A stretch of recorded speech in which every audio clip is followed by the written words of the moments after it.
আরএসপির মহিলা সংগঠন নিখিলবঙ্গ মহিলা সংঘের ১১তম মালদা জেলা সম্মেলনে নারী নির্যাতনের প্রতিবাদে সোচ্চার হলেন সংগঠনের জেলা ও রাজ্য নেতৃত্ব। রবিবার নিখিলবঙ্গ মহিলা সংঘের মালদা জেলা সম্মেলন অনুষ্ঠিত হয় মালদা শহরের অতুল মার্কেটে অবস্থিত আরএসপি জেলা কার্যালয়ে। উপস্থিত ছিলেন নিখিলবঙ্গ মহিলা সংঘের রাজ্য সভানেত্রী সুচেতা বিশ্বাস, জেলা সম্পাদিকা তৃপ্তি পাণ্ডে, আরএসপি জেলা সম্পাদক সর্বানন্দ পাণ্ডে সহ অন্যান্যরা। এদিনের সম্মেলনে প্রথমে সাংগঠনিক নানান বিষয় নিয়ে আলোচনা চলে।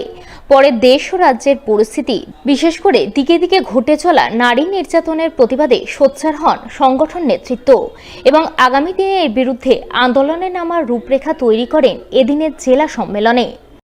আজকে গোটা দেশ জুড়ে, রাজ্য জুড়ে যেভাবে ক্রমাগত নারী নির্যাতন হয়েই চলেছে, বিশেষ করে আজকে যে জেলায় সম্মেলন করছি সেই জেলাতে একটা কঠিন রূপ নিয়েছে নারী নির্যাতনে। এবং সেক্ষেত্রে একদম বাচ্চা যে মেয়েরা, অল্প বয়সী মেয়েদের যে কঠিন করুণ অবস্থা, সেটা আমরা প্রতিদিন প্রত্যক্ষ করছি। এই বিষয়টাও আমরা আজকে আমাদের আলোচনার মধ্যে আনবো। এছাড়াও মহিলাদের বিভিন্ন কাজের দাবি, এই দাবি নিয়েও আজকে আমরা এখানে এসেছি। সাম্প্রতিককালে বাংলাদেশে যে ঘটনাগুলো ঘটে চলেছে সেটা নিয়েও আমরা আলোচনা করব, করে আগামী দিনে এগুলোর বিরুদ্ধে কীভাবে আজকে আন্দোলন গড়ে তোলা যায় সেটাই আজকে আমরা সেইটাই নির্ধারিত করব। অন্যদিকে এদিনই সিপিআইএমের রতুয়া ১ নম্বর এরিয়া কমিটির তৃতীয় সম্মেলন অনুষ্ঠিত হয় দেবীপুরের রাধানগর আদর্শ হাই স্কুলে।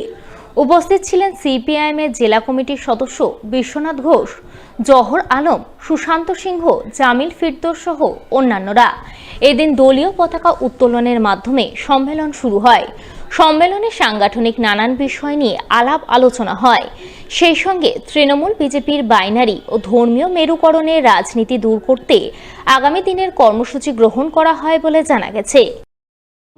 একের এক এরিয়া কমিটির তৃতীয় সম্মেলন এখানে দেবীপুরে। আমরা প্রতি ৩ বছর অন্তর অন্তর আমাদের পার্টির নিয়ম অনুযায়ী এরিয়া কমিটির সম্মেলন চলছে গোটা দেশ জুড়ে।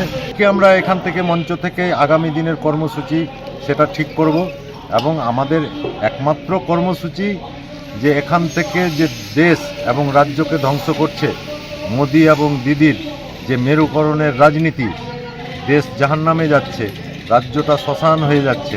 এই দেশ বাঁচাতে, রাজ্য বাঁচাতে আমরা এই বাইনারিটা বা মেরুকরণ এটাকে ভাঙবার 1 পয়েন্ট প্রোগ্রাম নিয়ে আমরা আগামী দিনে লড়াই আন্দোলন কর্মসূচি গ্রহণ করব। আজকের সম্মেলন থেকে আমরা শপথ নিব, এই বাইনারি আমরা ভাঙব, দেশ বাঁচাবো, রাজ্য বাঁচাবো। অন্যদিকে এদিনই advance society for headmasters and headmistress Malda শাখার ৫ম বার্ষিক সাধারণ সভা হয়ে গেল রবিবার। এদিন এই সভা অনুষ্ঠিত হয় মালদা মডেল হাই মাদ্রাসায়। উপস্থিত ছিলেন সংগঠনের রাজ্য সাধারণ সম্পাদক Chandan Kumar Maiti, inter district coordinator Altaf Sheikh, জেলা সম্পাদক সারওয়ার আমান সহ অন্যান্যরা। তারা সকলে মিলে সাংগঠনিক নানান বিষয় সহ প্রধান শিক্ষক ও শিক্ষিকাদের বিভিন্ন দাবি দাবা নিয়ে আলোচনা করেন। ASFHM advance society for headmasters and হেডমিস্ট্রেসের মালদা জেলা শাখার ৫ম বার্ষিক সাধারণ সভায় মিলিত হয়েছি। এখানে আমরা সারাদিন ধরে আলোচনা করছি যে সকল শিক্ষা বহির্ভূত কাজ থেকে যাতে শিক্ষা প্রতিষ্ঠানকে মুক্ত করা যায়, প্রধান শিক্ষক শিক্ষিকাকে অব্যাহতি দেওয়া যায়। ২, আমাদের দীর্ঘ বেতন বঞ্চনা তার নিরসন চেয়েছি। আমাদের যে হৃত মর্যাদা তা ফেরত চেয়েছি। আমরা সকল শূন্য পদে এসব নিয়োগ তো দীর্ঘদিনের দাবি, তার সঙ্গে সঙ্গে শিক্ষক শিক্ষিকা শিক্ষাকর্মী ৫০-৭০% কোথাও তারা নেই, সেই শূন্য পদে অবিলম্বে স্বচ্ছতার সঙ্গে নিয়োগ করতে হবে। এবং শিক্ষা দপ্তরকে শিক্ষা বহির্ভূত কাজের কোনো ব্যাপারে যদি কিছু থাকে তা বিডিও অফিসের মাধ্যমে করুক, তারা তাদের মাধ্যমে করুক, শিক্ষা প্রতিষ্ঠানকে অব্যাহতি দিক। আমরা এই দাবিতে সারাদিন আলোচনা করেছি। আমরা সবসময় তাদের সহযোগিতা করার জন্য তৈরি আছি।